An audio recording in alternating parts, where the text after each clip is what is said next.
Hey there. I'm excited to announce this to you today. This is what you've been waiting for in your spiritual quest. This is something I've wanted to do for a long time, and I'm finally ready to announce it that it's ready to go. It's the Grief to Growth Community Circle. Now, this is a sanctuary where like-minded souls are united in their journey through grief and towards personal transformation. It's more than just a place. It's a beginning. It's a commitment to growth and understanding. Here you're finding not just a community, but you're entering a circle of trust and depth. You're going to engage with interactive coursework. You'll dive into exclusive podcast episodes and partake in discussions that illuminate the path from mourning to empowerment. This is a realm where every question is honored and every individual's journey is validated.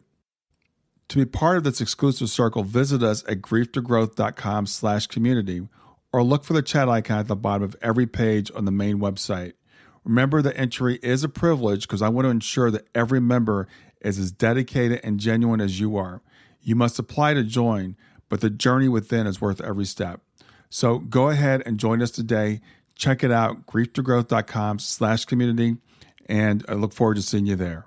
Hi there. Welcome to Grief to Growth podcast. Your host is Brian Smith, spiritual seeker, best-selling author, grief survivor, and life coach.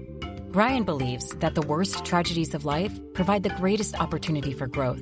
Brian says he was planted, not buried, and he is here to help you grow where you've been planted by the difficulties in life.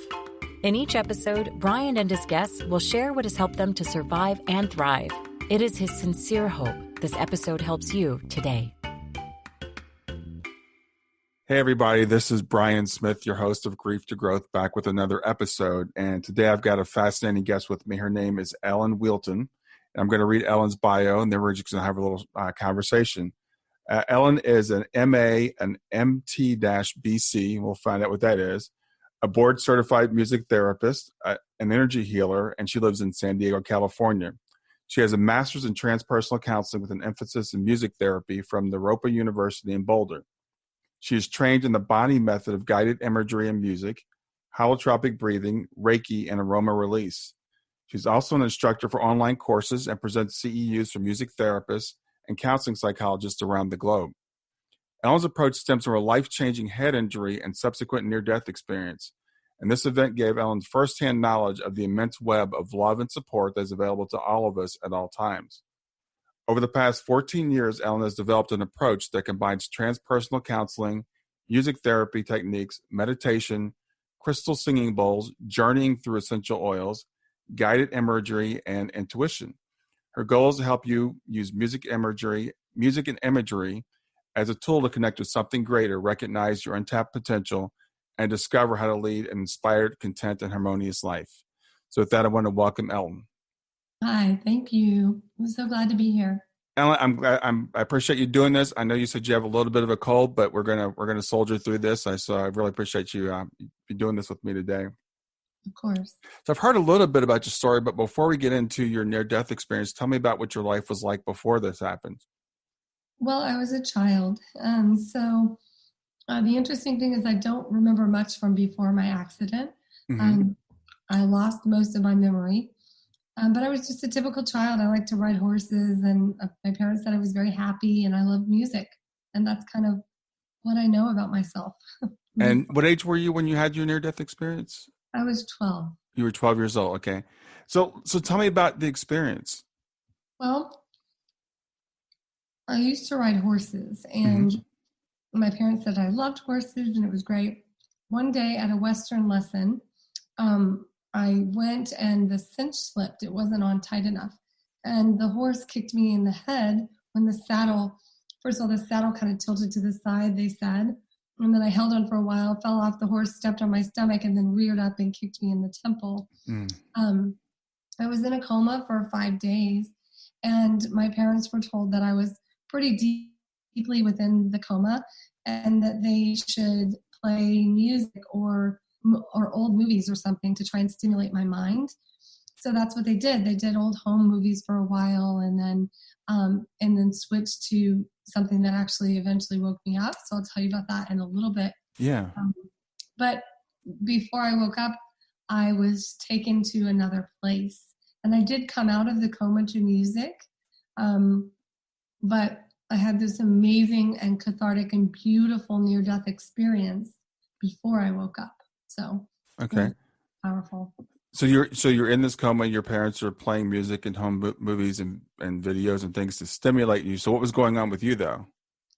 So with me, I feel like I went from a state of nothingness to being completely taken into another realm, right? So I found myself on a wooden raft first, and that's not the white light that everybody sees, but I was on a wooden raft on a pink kind of ethereal cloud looking space, right? So on one side I knew was heaven, and the other side I knew to be hell, but I wasn't afraid. It wasn't like, or that's how I contextualized it in my mind. But on my left was a man, a bald, thin, younger man with long brown robes on. And in front of me was who I knew to be Jesus.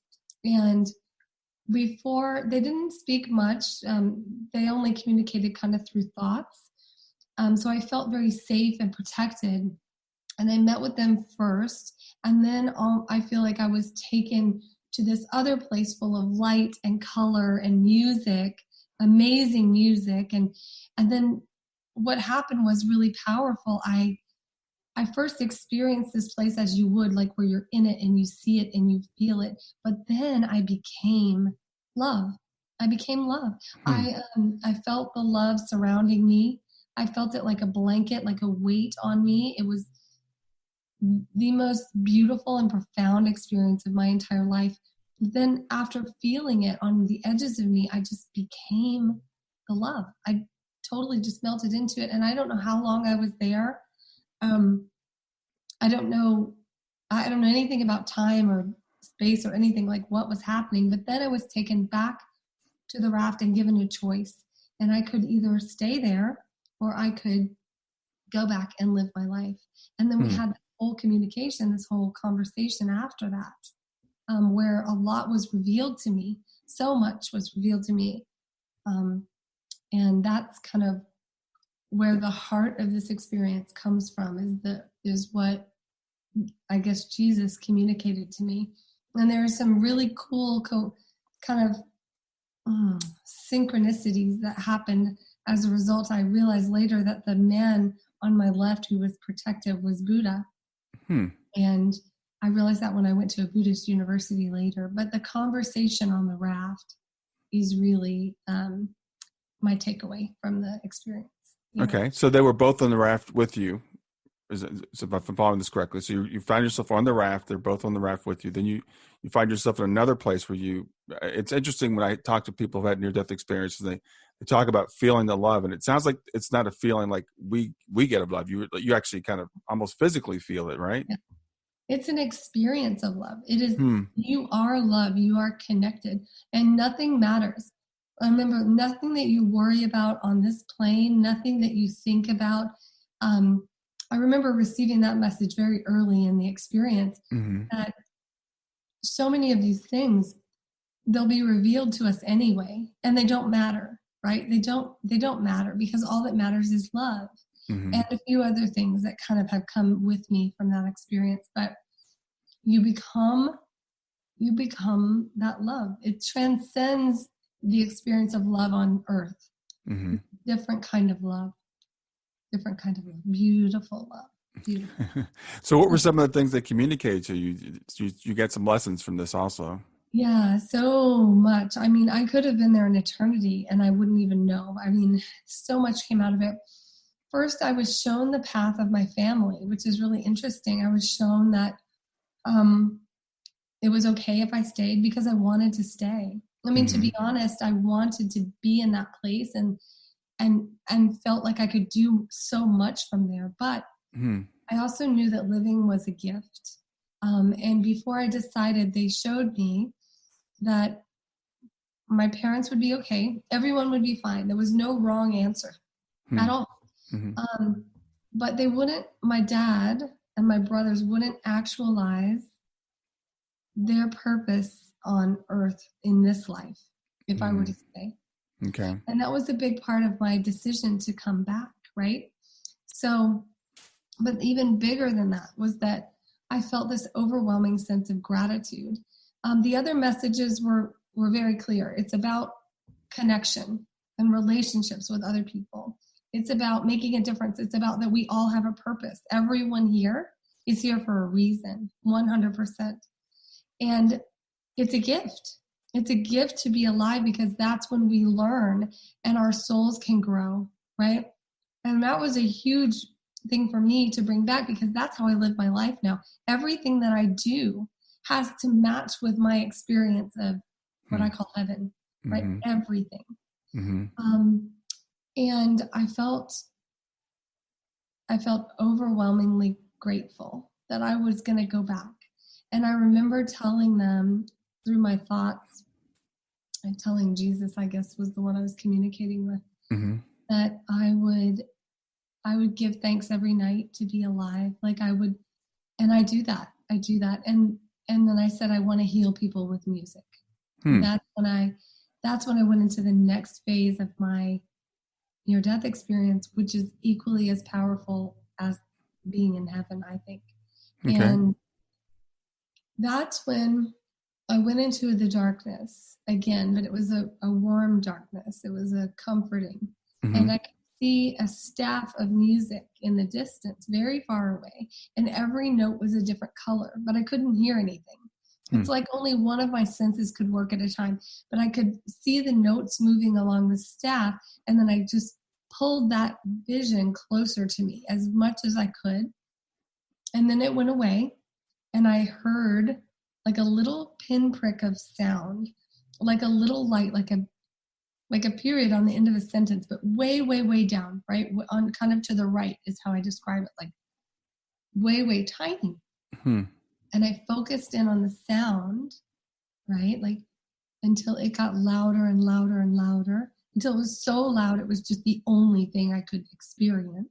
And then I opened my eyes, the sound shut off, because again, I was like having one sense at a time, and I was in the ICU, and the nurses came over, and there was music playing at my bedside in a Disney movie that was predominantly music, right? So music is what woke me up, and it's why I came back, and that's why I'm a music therapist now, because it's all full circle. It has to come back to that. Everything in my life has to connect with that experience.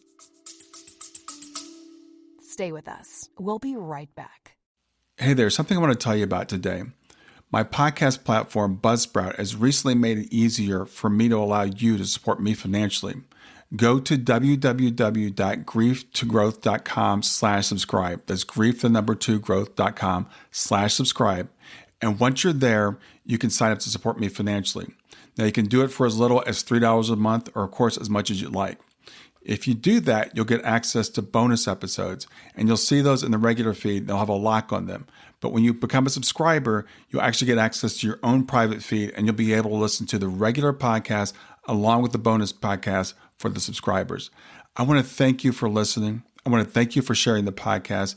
And I want to thank those of you who support me financially. Have a great day, and on to the episode.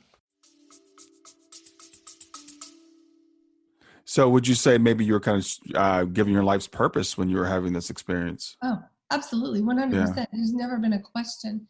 I didn't know that there was a thing called music therapy. But when I came back, I knew that I was here to heal people with music.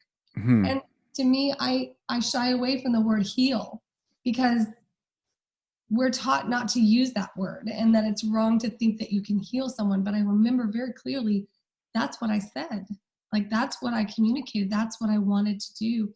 And music is healing, and it is powerful. And there was music in that place. I mean, it was very different than the music we have here, but it was part of the whole experience.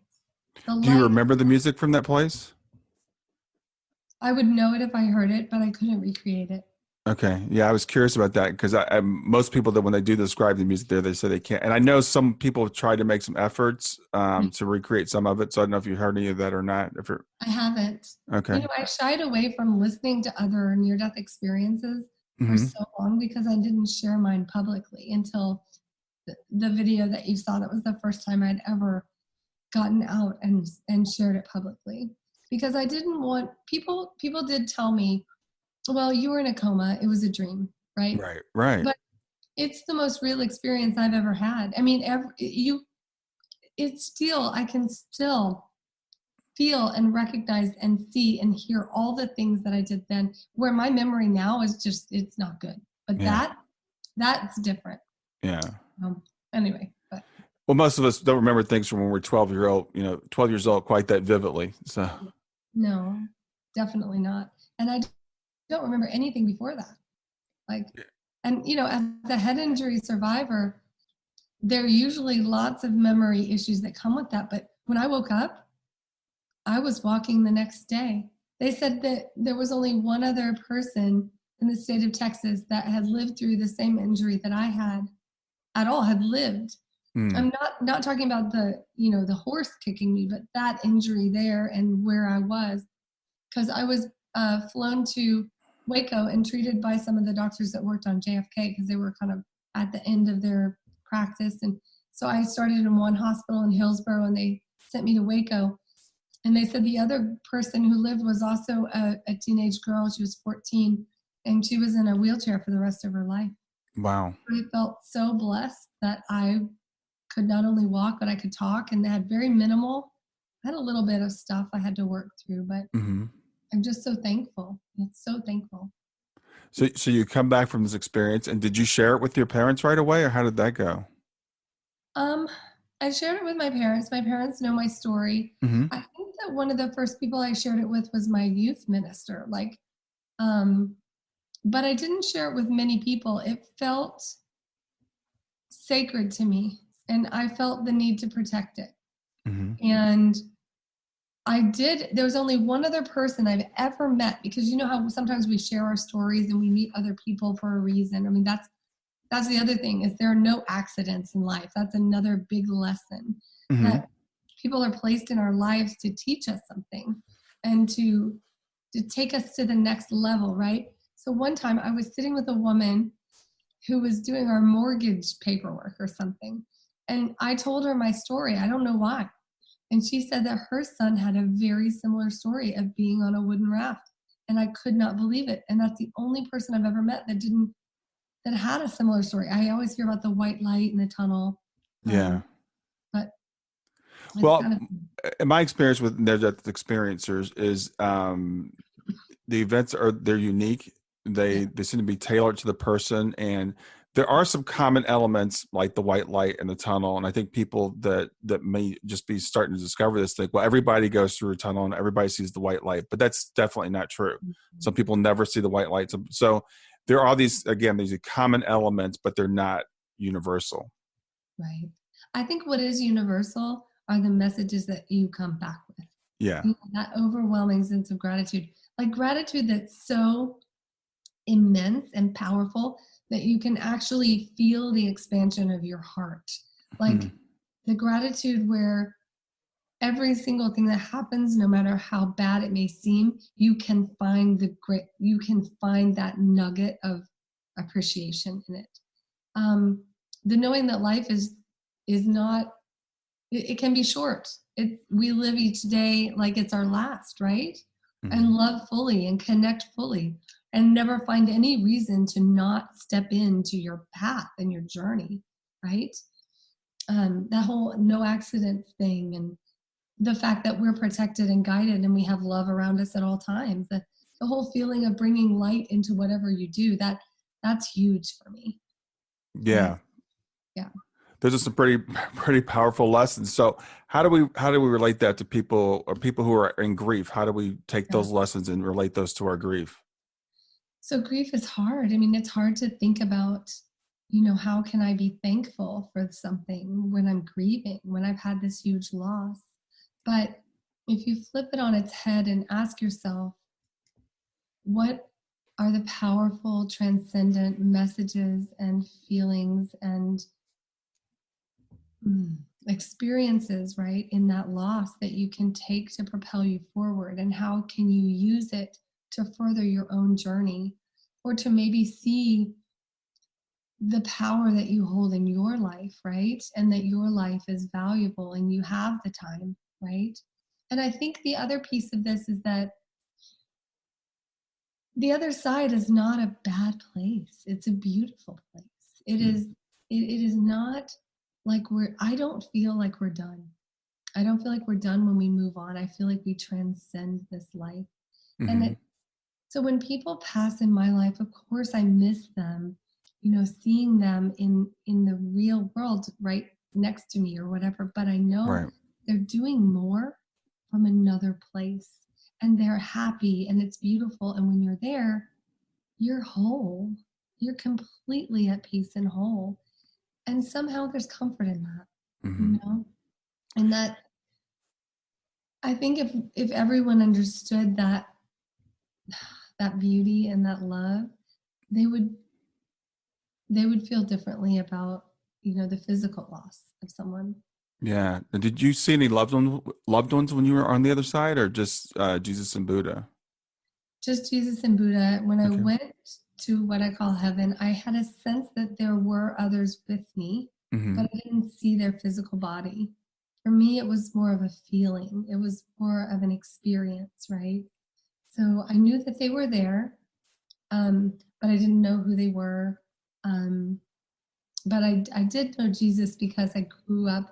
That's the context and spirituality that I grew up in, right? So I knew Jesus, but I didn't know Buddha because I would recognize like the larger big belly Buddha, right? Right. But until I went to Naropa and learned about Buddha and his teachings, I didn't know. I didn't know that visual of him, right? Until I saw a picture. I saw a picture in Naropa when I was there. Oh, really? Yeah, a painting, and it was a young Buddha in brown robes, and I thought, oh, that's him. Yeah, full circle. Yeah. And I learned so much, because that was the other thing. Oh yeah, the whole spirituality thing. I mean, I grew up believing one thing. I mean, my family, I don't remember it obviously, but I came out of this experience believing that's all love. It's all love by a different name. There's no right or wrong. And that's just what I came away with. I mean, I don't know if that's true of everyone, but so for me, I know that to love and accept and embrace everyone, no matter what they believe or think, or, it doesn't even matter. So were you raised, you were Christian, but what Catholic or Baptist or Methodist? Yeah. Okay. Okay. But you said and again, reiterate, you don't have any memories of what happened before this. So you didn't remember what you had been taught about your faith or anything. Is that right? Okay. No, when I woke up though, I didn't really know who people were. And I became very good at pretending. Very really? good. Because I would get a sense of their energy. I would know that I loved them, but I wouldn't know necessarily who they were. So, and that was interesting in my recovery. In a lot of ways, I had to become a very good pretender, just nod and smile when people were talking about things that I did not know what it meant. Yeah. So, I mean, I kind of got the label of being a little ditzy, right? Because people could probably tell I was not cluing into what people were talking about. But it took a few years for me to kind of get back into like understanding language and kind of the meaning behind things, and like relearning things that I didn't know that everybody else seemed to know. So, but when you came back, you still had all your cognitive skills, right? You could still speak and read Yeah, I had a few words mixed up. So the language, excuse me, the language was probably the one area that I really needed. What's fascinating though is I still could play piano. Oh, you could? Flute, yeah. I mean, I relearned some fingerings wrong because I was a performance major in undergrad before I went to music therapy, and my teacher was like, I don't know where you learned to play an E that way, but it sounds about right. And, and I had accomplished it and mastered it with these alternate fingerings that apparently I had just made up because I didn't really know them back. I was trying to fake it till I make it kind of thing. Okay. So I threw myself into music to recover, really. Okay. And that's where I really bring in my messages now when I work with people. It's through music programs of classical music, and then playing the crystal bowls, and then doing imagery on top of them. When the angels kind of came back with me, I do have beings of light that support my work and give me insight and messages when I'm working with people. And that has been profound because it's just, they're always with me, and they support what I'm doing. And I feel so lucky that I can tap into that still, that's kind of cool. So yeah, tell me, how does that work? How do you experience these beings of light? So before, they would give me messages, or I would see visions, and they still do that sometimes, and they're always kind of different. But more recently, in the past year or so, they've been coming in formation to me. So I'll have a circle, right? And I'll have the bowls, and people will be experiencing what they experience with the music. And I'll see like angels behind people, right? And that will be one formation. And another formation is they'll show up in rows, like they'll stand really stoic, and they're holding something, and they have kind of a red sash on, and they just stand rows and rows and rows and rows and rows of angels, just as far as goes back, but they don't move and they don't come in. The ones around people, they move. And then, and sometimes more recently I was doing a meditation, and then there was kind of concentric circles of angels, like half circles, and then there were 3 standing in front of me, and I received a vision in the meditation about how the divine masculine and divine feminine are starting to work together now, and that they've come together to support each other instead of being like one or the other. And that's been really powerful. And sometimes I see visions, and sometimes people's loved ones will come through to me, but it's always different, and usually there's music involved.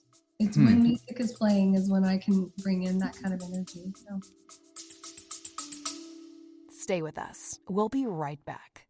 Hi there, I'm really excited to tell you about my latest ebook. It's 4 lessons that you can learn from the near-death experience without going through all the trouble of dying to learn them.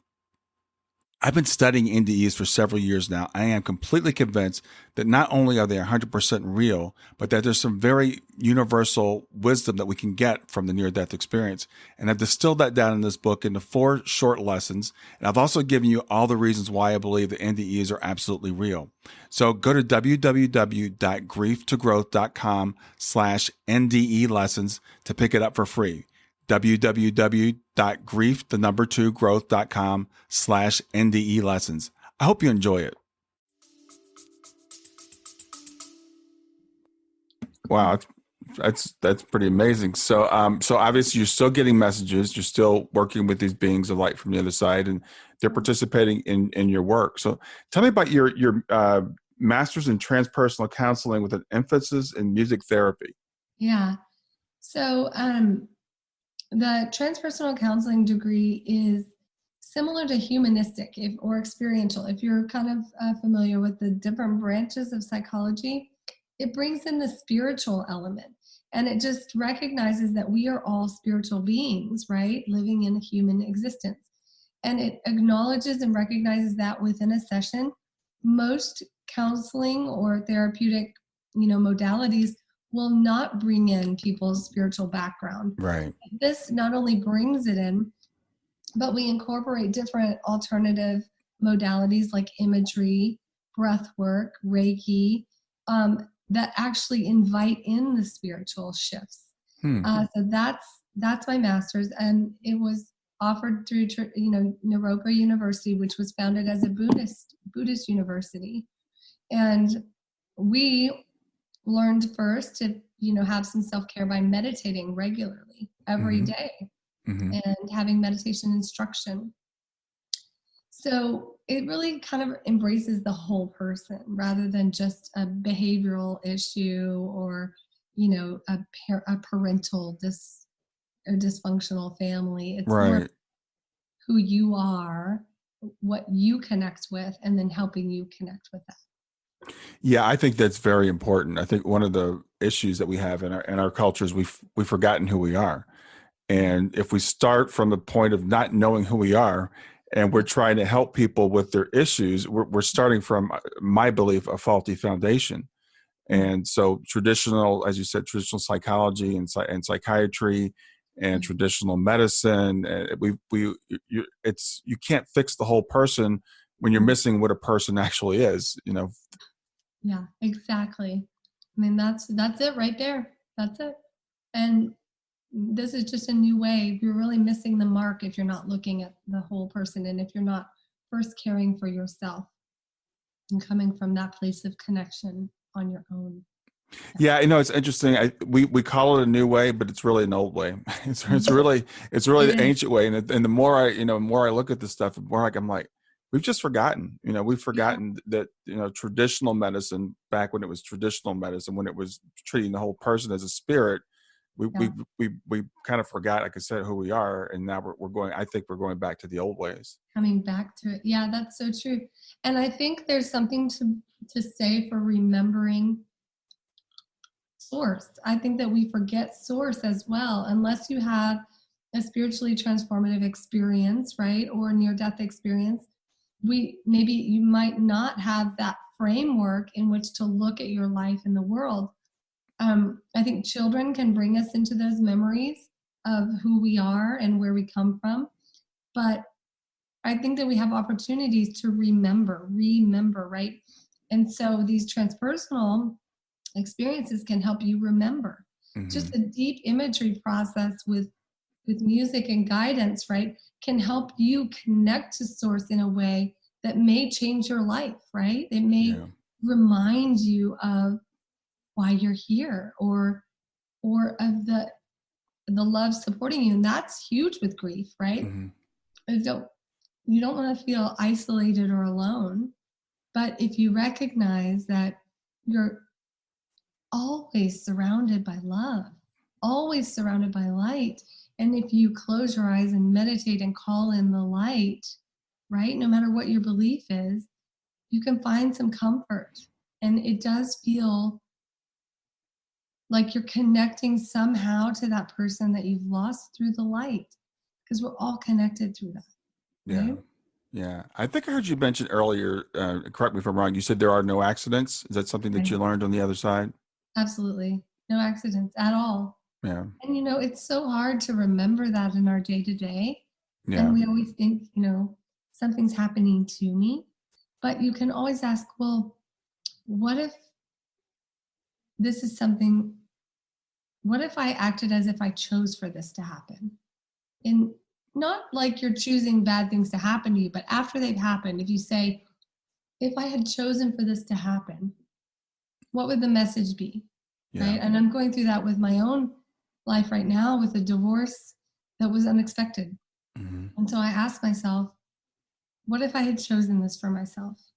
And how could I live my life as if I had chosen it, so that it becomes a framework in which I can help other people and I can grow personally, rather than being caught in the devastation of my life not being what I thought it would be, right? Yeah, I really like the way you put that, Ellen, because I work with a lot of parents who've lost children, whose children, I hate that phrase lost, because they're not lost, but our children have transitioned.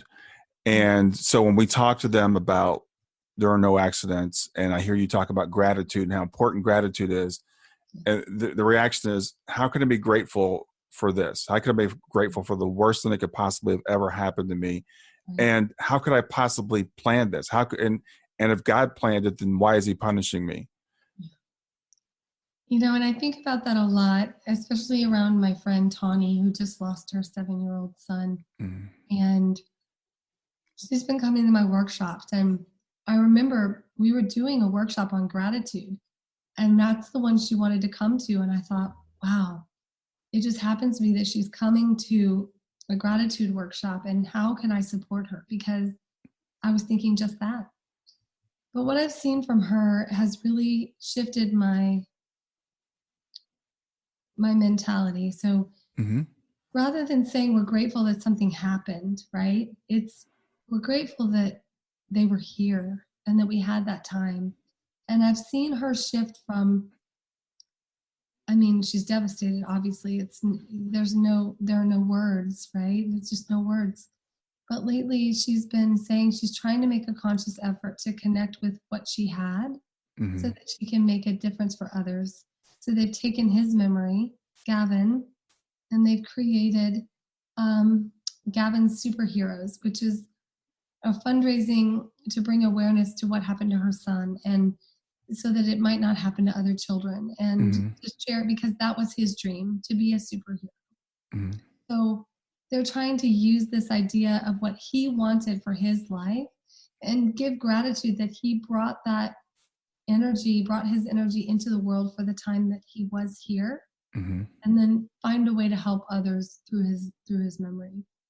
And I'm not saying you can be grateful. I mean, of course, it's hard when something happens, but they're still with us. And that short time that we had, maybe remembering that gratitude, it's hard. It's not easy. It's not easy to find it. It's a practice. It is a practice. Absolutely. And I like the way you put that when you talked about it, because I think it's a very gentle approach. It's like, what if I had planned this? People don't have to have this belief, but try it. Because the thing that's happened has happened. So we have a choice as to how we look at it. So we can look at it as, maybe I planned this, and if I did, then what is? Or we could look at it and say, I'm a victim of a cold universe or a mean God. So it's a choice that we have. One thing I would just add to what you said in terms of being grateful for the time that we had with them. I work with an organization called Helping Parents Heal, and we're very much into what I call the continuation of life, model of grief. So my daughter, who passed at 15, in 2015, she's still here with me. And, she had a huge impact while she was here, but she actually continues to have an impact. And I'm really grateful for that. So I do, as you said, definitely miss the physical, would do anything to have her back. Yeah. But meanwhile, my life goes on. And as you said, I believe what your lesson is, we have a purpose for being here, so we can say, what's my purpose for being here? And what do I do from here? Yeah. And focus on your purpose and your journey. Yeah. So tell me about your music therapy. I'm really intrigued by that. I'm a person, I've always loved music. Music is a huge part of my life. I do meditation, and I listen to a lot of music when I do meditation. So I do a lot of guided things. So Ellen, I was asking you about your therapy. I'm really intrigued by it because music is a huge part of my life. I love music. There's a new show, what's it called? Zoe's Incredible Playlist or something like that. Yeah. And that's my life. I mean, I go through life and I'll hear something and the music starts playing in my head. And I do meditation. So tell me about the work that you do, because you incorporate a lot of really interesting things: sound therapy and music and aromatherapy. So tell me how that works. Oh, I love it. And my practice has really developed and changed over the past 20 years. I guess I went to grad school. I got my degree about 19 years ago. So it started with traditional music therapy, but then I realized I wasn't connecting to my purpose in doing that. When I experienced the Bonny Method of Guided Imagery and Music the first time, it was the closest that I had ever been to my near-death experience. And when I realized that there was so much power and connection in that practice, I knew that I wanted to do it. So that's a big part of my practice is these music programs around different concepts like transition, grief, joy, relationships, everything from peak experiences, past lives.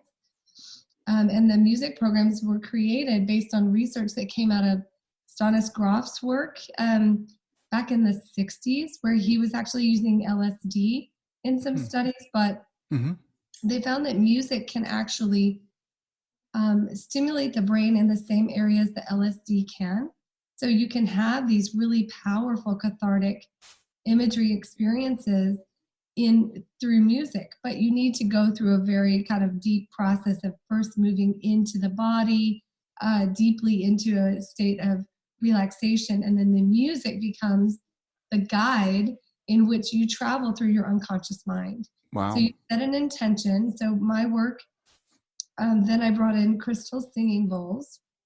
When I experienced them, I guess like 10 years ago for the first time, I had a cathartic experience where the person who was leading the group started singing a song. Well, first of all, he started doing a Native American chant, which took me into a past life, right? And I saw this vision of a huge, amazing vision. But then he started, we all had our eyes closed. He was singing bringing the bowls. He started singing a more popular song.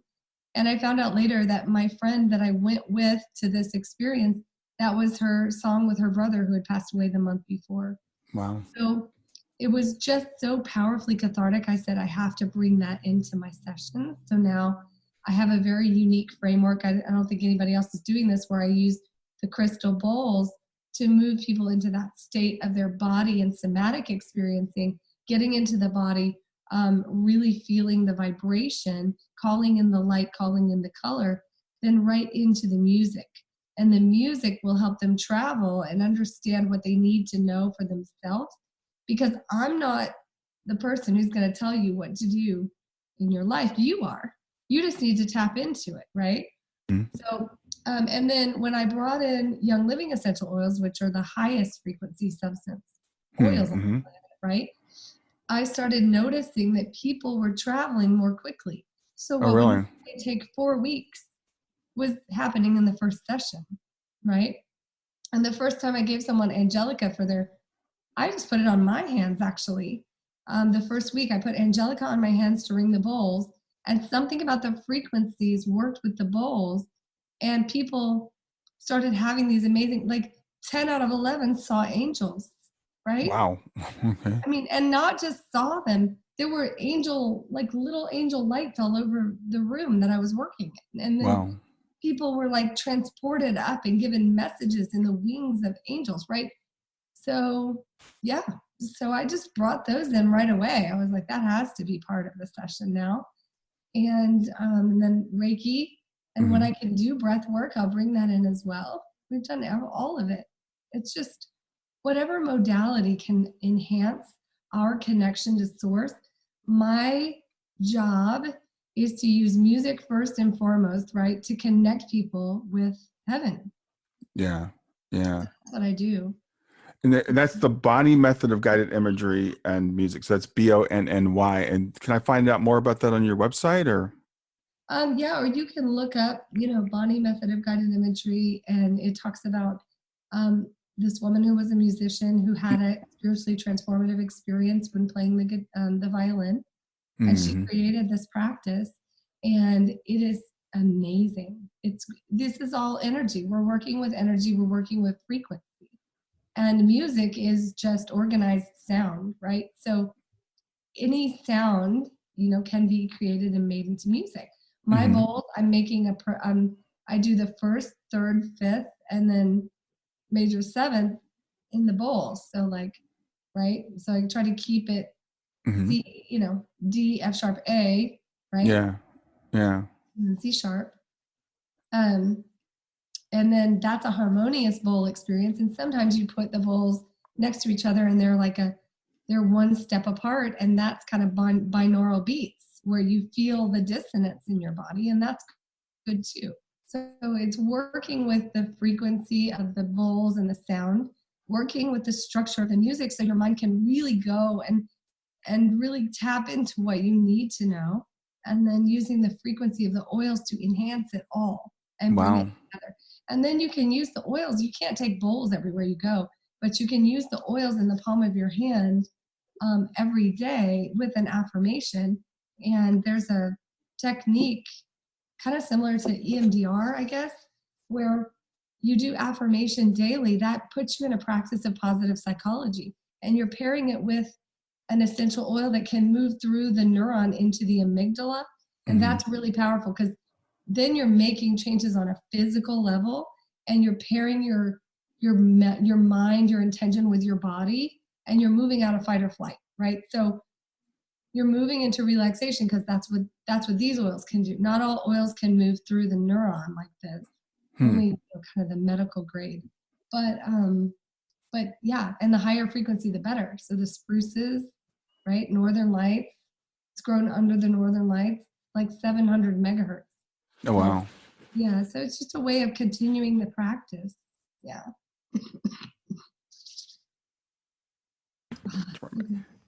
So this sounds just like amazing. So I can find out more about this on your website, I assume, and that's wellnessmusictherapy.com. That's it. Yeah. Mm-hmm. Okay. And I'm available if anyone has questions. They can email me. It's Ellen at wellnessmusictherapy.com. All right. And I have a group for practitioners, which is the other side of my business, where I train other therapists and music therapists how to use essential oils, right, in their practice for limbic support. So the science, I've got this whole science side of me too. Yeah. And I love that. So there's a Facebook group called Music Therapy and Essential Oils. And you just have to put a note in there where you heard about me. Okay. So that you know that I'll let you in. Otherwise it's just for healthcare practitioners. But okay. So these are for people that want to be a practitioner and use music therapy along with essential oils. And that was Music Therapy and Essential Oils on Facebook? Okay. Yeah, and we also have doctors and nurses in there that aren't using music, but they're interested in the oils. Oh, really? Okay. Yeah. So I know you have a TV show also. I want to talk about that, Lessons from the Other Side on the Awake TV network. Yes. Every Thursday right now at 10 a.m. live, you can see me on Awake TV. And the episodes are usually free for the first 24 hours. And then after that, you have to pay to see them. But I have guided imagery, meditations, manifestation, imagery experiences, usually with music, sometimes with the oils. And I'll tell you which oils you can use to enhance your intentions. And then I also share each week a different message that I received when I was on the raft. Oh, wow. So that's it's called Lessons from the Other Side. But you can look for my name on that website. Okay, so is that what's the website? Is it awaketv.com? It is awaketv.com. Okay, yeah, we'll have to definitely have people look for that. Yeah. So it sounds like it's really interesting talking to you how you had this experience and you kind of came back with your life. Not kind of, you came back with your life's purpose and now you're living it out. Yes, totally. And what's amazing about that, and I think this is true for all of us, but it's definitely true for me, is that when I know I'm on the right path, things tend to just open up and they work. And when I'm not, they don't. So I know when to change, right? And ever since I've started kind of moving in more deeply into my own spiritual path, it started in March.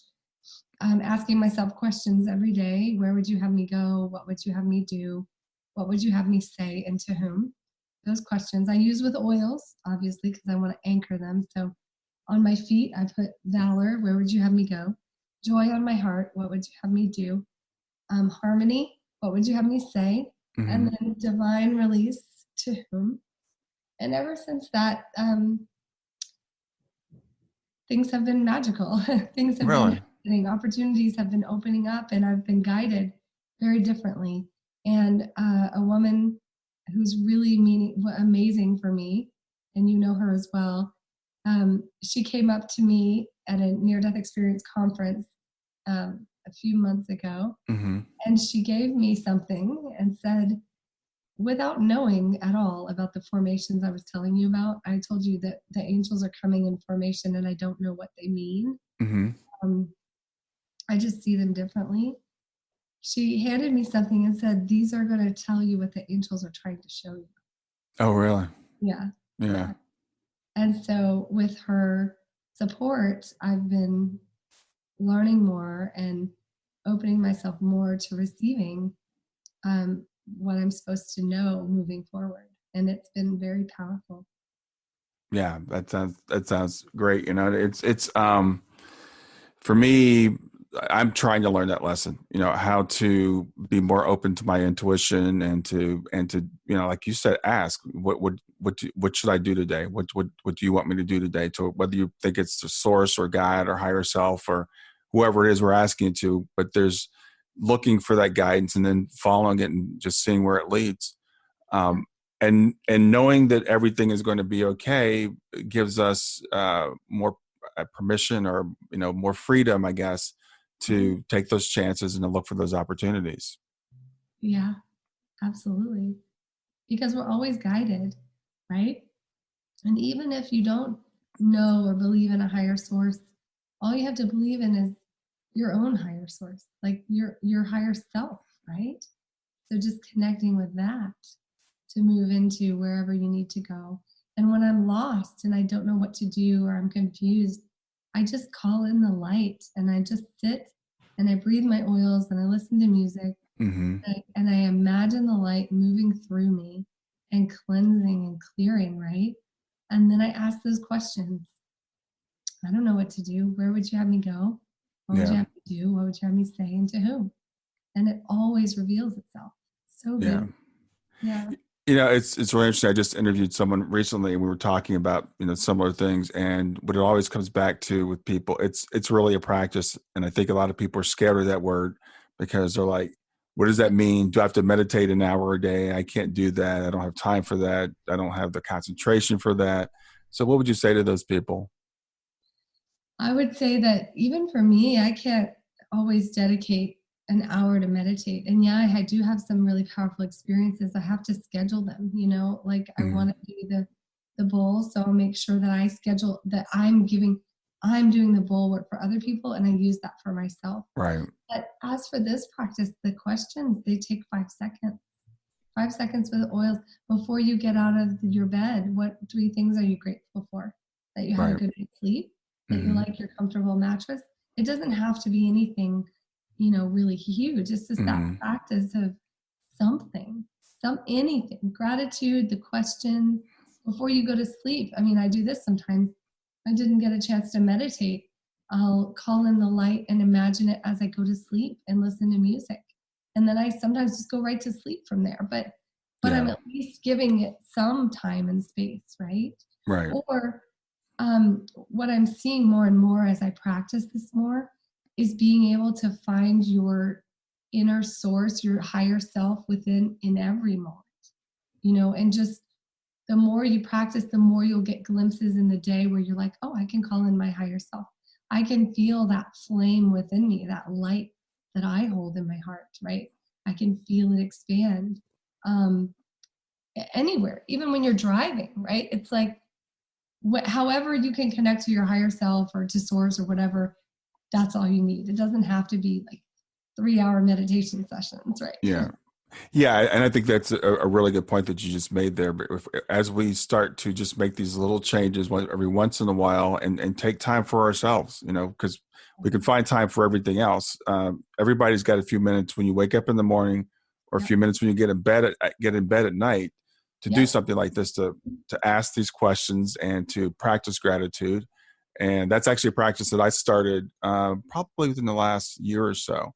Like every morning before I get out of bed, I'm like, okay, what are 3 things I'm grateful for? And sometimes it's just, I'm really happy to be in my bed because it's nice and warm. Yes. So simple. Yeah. And one practice they had us do at Naropa, we had lots of little meditation practices, was washing dishes in a contemplative way.